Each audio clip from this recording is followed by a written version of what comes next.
Here we go.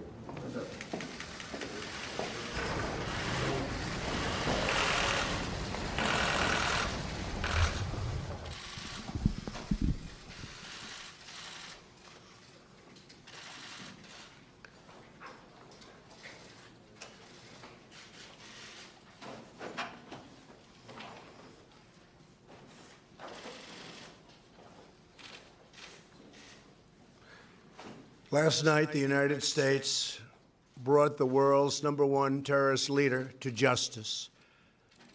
Abu Bakr al-Baghdadi is dead.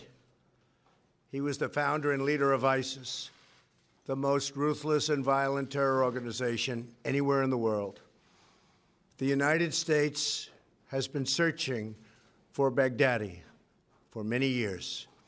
Capturing or killing Baghdadi has been the top national security priority of my administration. U.S. Special Operations Forces executed a dangerous and daring nighttime raid in northwestern Syria and accomplished their mission in grand style.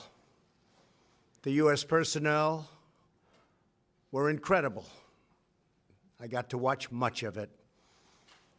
No personnel were lost in the operation, while a large number of Baghdadi's fighters and companions were killed with him. He died after running into a dead-end tunnel, whimpering and crying and screaming all the way. The compound had been cleared by this time, with people either surrendering or being shot and killed. 11 young children were moved out of the house and are uninjured. The only ones remaining were Baghdadi in the tunnel, and he had dragged 3 of his young children with him. They were led to certain death. He reached the end of the tunnel as our dogs chased him down. He ignited his vest, killing himself and the 3 children. His body was mutilated by the blast. The tunnel had caved in on it in addition.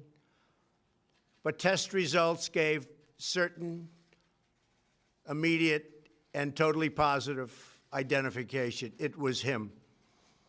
The thug who tried so hard to intimidate others spent his last moments in utter fear, in total panic and dread, terrified of the American forces bearing down on him.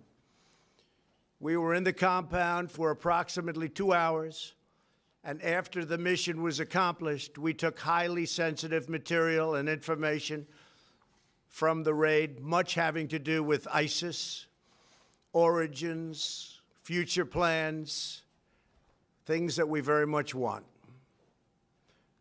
Baghdadi's demise demonstrates America's relentless pursuit of terrorist leaders and our commitment to the enduring and total defeat of ISIS and other terrorist organizations. Our reach is very long. As you know, last month we announced that we recently killed Hamza bin Laden, the very violent son of Osama bin Laden, who was saying very bad things about people, about our country, about the world. He was the heir apparent to al-Qaeda, terrorists who oppress and murder innocent people should never sleep soundly, knowing that we will completely destroy them. These savage monsters will not escape their fate, and they will not escape the final judgment of God. Baghdadi has been on the run for many years, long before I took office.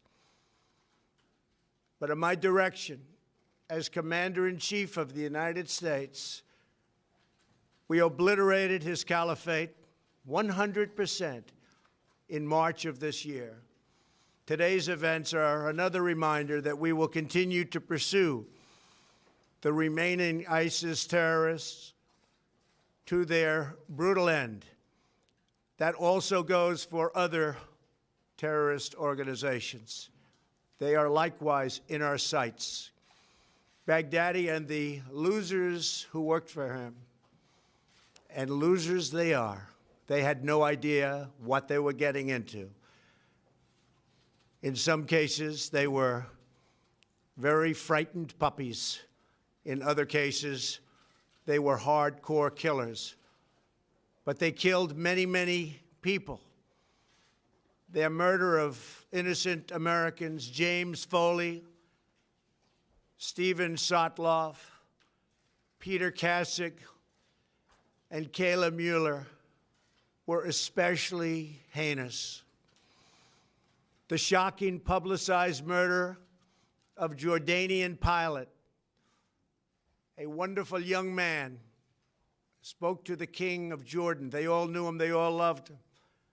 He was burned alive in a cage for all to see on the execution of Christians in Libya and Egypt, as well as the genocidal mass murder of Yazidis, rank ISIS among the most depraved organizations in the history of our world. The forced religious conversions, the orange suits prior to so many beheadings, all of which were openly displayed for the world to see. This was all that Abu Bakr al-Baghdadi, this is what he wanted. This is what he was proud of. He was a sick and depraved man, and now he's gone. Baghdadi was vicious and violent, and he died in a vicious and violent way as a coward, running and crying. This raid was impeccable and could only have taken place with the acknowledgement and help of certain other nations and people. I want to thank the nations of Russia, Turkey, Syria, and Iraq, and I also want to thank the Syrian Kurds for certain support they were able to give us. This was a very, very dangerous mission. Thank you as well to the great intelligence professionals who helped make this very successful journey possible. I want to thank the soldiers and sailors, airmen, and Marines involved in last night's operation. You are the very best there is anywhere in the world. No matter where you go, there is nobody even close. I want to thank General Mark Milley and our Joint Chiefs of Staff.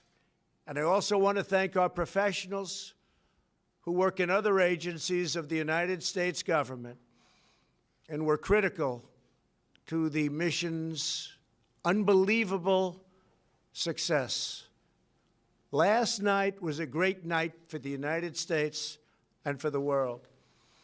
A brutal killer, one who has caused so much hardship and death, has violently been eliminated. He will never again harm another innocent man, woman, or child. He died like a dog. He died like a coward. The world is now a much safer place. God bless America. Thank you. Any questions? When did you first hear about that this was an operation was going to get started? We've had him under surveillance for a couple of weeks. We knew a little bit about where he was